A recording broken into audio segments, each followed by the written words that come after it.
Assalamualaikum warahmatullahi wabarakatuh. Marilah kita awali kajian kita dengan baca basmalah bersama-sama. Bismillahirrahmanirrahim. Alhamdulillahirabbil alamin wal aqibatu lil muttaqin. Asyhadu an la ilaha illallah wa asyhadu anna Muhammadan abduhu wa rasuluh. Allahumma sholli ala Muhammad wa ala ali Muhammad, amma ba'du. Ibu, bapak, saudara sekalian yang berbahagia rahimakumullah, kita lanjutkan kembali pembacaan hadis kita sampai hadis yang ketujuh dari bab ke-14 tentang tidak berlebihan dalam melakukan ketaatan, atau urutan hadis nomor 148. Bismillahirrahmanirrahim. Wa an Abi Abdillahi Jabir ibni Samurata radhiyallahu anhuma qala kuntu usolli ma'an nabiyyi sallallahu alaihi wasallam as-sholawati fakanat sholatuhu qasdan wa khutbatuhu qasdan. Rawahu Muslim. Abu Abdillah Jabir bin Samurah radhiyallahu anhuma berkata, aku pernah sholat bersama Rasulullah Sallallahu alaihi wasallam. Sholatnya sedang dan khutbahnya juga sedang. Artinya sholatnya sedang adalah tidak terlalu pendek dan tidak terlalu panjang, dan khutbahnya pun juga sedang. Hadis riwayat Muslim. Pelajaran hadis yang pertama, Rasulullah Shallallahu alaihi wasallam memendekkan sholat dan khutbah karena rasa kasihan kepada makmum yang sedang sakit atau mempunyai urusan lain. Yang kedua, meskipun nasihat Rasulullah ini singkat, jika tidak sampai tidak bisa difahami, maka memahami agama itu harus dengan hati yang ikhlas, bahwa kita memahami agama ini untuk diamalkan, bukan sekedar untuk dibaca. Ketika kita mempunyai tujuan bahwa kita mempelajari agama ini dalam rangka kita akan melakukannya, melaksanakannya, mengamalkannya, maka nanti Allah akan tuntun perkara-perkara yang kita di dalam mempelajari itu diberikan kekuatan oleh Allah. Untuk apa? Untuk faham terhadap apa yang telah kita niatkan itu. Niat kita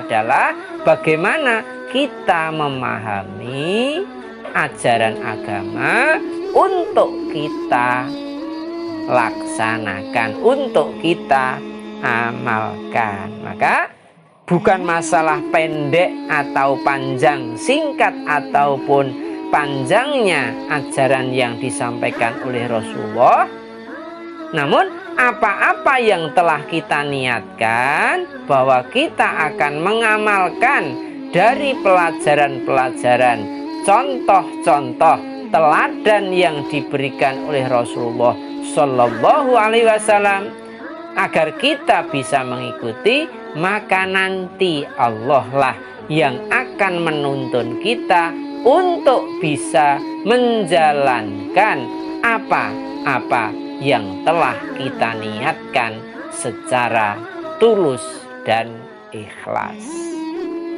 Ibu, bapak, saudara sekalian yang berbahagia, sehingga ketika baginda Rasulullah Muhammad Sallallahu Alaihi Wasallam memberikan contoh bahwa aku pernah sholat bersama Rasulullah, artinya Abu Abdillah Jabir bin Samurah radhiyallahu anhuma pernah mengikuti Rasulullah sholat di belakang Rasulullah, sementara sholatnya Rasulullah adalah sedang. Sedang itu bagaimana? Keterangannya tidak terlalu pendek dan juga tidak terlalu panjang. Karena ketika kita membaca riwayat yang lain, pernah baginda Rasulullah Muhammad Sallallahu Alaihi Wasallam sholat berjamaah dengan sholat sunnah berjamaah dengan para sahabat, ya, yakni sholat tahajud, ya. Maka Rasulullah membacanya apa? Surat Al-Baqarah. Bahkan para sahabat yang mengikuti sholat beliau berpikir, berharap, ya, bahwa setelah surat Al-Baqarah yang dibaca baginda Rasulullah, beliau akan ruku. Namun tidak, ternyata selesai beliau membaca suratul Baqarah 286 ayat atau kurang lebihnya 2,5 juz, baginda Rasulullah melanjutkan membaca suratnya. Jadi disitulah sesungguhnya bahwa kalau kita mengukur panjangnya sholat baginda Rasul sampai segitunya, nah tentunya kita tidak akan mampu ketika kita mengikuti sebagaimana Rasulullah Shallallahu Alaihi Wasallam pernah ajarkan itu. Maka pada kali lain, kesempatan yang lain, baginda Rasulullah Muhammad SAW memberikan contoh bahwa ketika Abu Abdillah Jabir bin Samurah sholat bersama Rasulullah, maka sholatnya sedang. Demikian pula khutbahnya juga sedang, tidak terlalu panjang, juga tidak terlalu pendek. Lah disinilah sesungguhnya kita di dalam menjalani agama, mengamalkan agama ini, jangan mengikuti hawa nafsu. Hawa nafsu biasanya orientasinya, tujuannya pasti yang enak-enak. Namun ingat, di dalam agama ini bukan masalah enak atau tidak, namun bagaimana baginda Rasulullah Muhammad Sallallahu Alaihi Wasallam mencontohkan dalam setiap ibadahnya. Ibadah sholat pastikan ada tumak ninah. Tumak ninah itu apa toh? Tumak ninah adalah berhenti sejenak dari satu gerakan ke gerakan berikutnya. Dari berdiri ia rukuk, pastikan rukuknya itu sampai berhenti. Luruskan punggung, luruskan kepala dan punggung, tidak ndangak, tidak ndingkluk. Nah gitu gampangnya. Lurus dan diam sampai diam rukuk itu. Setelah rukuk diam, subhana rabbiyal azim, paling pendek. Kemudian sami Allahu liman hamidah. Berhenti pula, lurus, berdiri tegak. Rabbana walakal hamdu. Berhenti sejenak, langsung dilanjutkan Allahu Akbar. Sujud dengan apa? Pastikan dai kita menempel secara sempurna 7 bagian. Muka yang diwakili dai dan hidung. Jadi jangan cuma dai, bathuk itu tidak hanya bathuk, namun juga hidung, pucuk hidung, ya.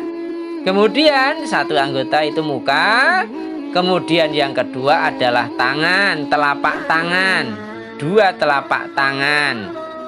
Jadi 3. Kemudian 2 ini kaki nih ya. Jadi dengkul ini kita ya. Itu. Lutut, 2 lutut.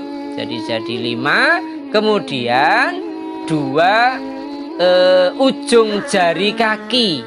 Jadi kakinya ditekuk menghadap ke depan, bukan ndelosor ke belakang, namun ke depan kemudian ditekuk. Jadi ada 7 bagian yang harus jelas nempel saat kita sedang sujud, sehingga jelas. Dan sujudnya juga tidak terlalu lama, namun juga tidak terlalu cepat. Jangan sampai sujud belum tumakninah sudah bangkit kembali.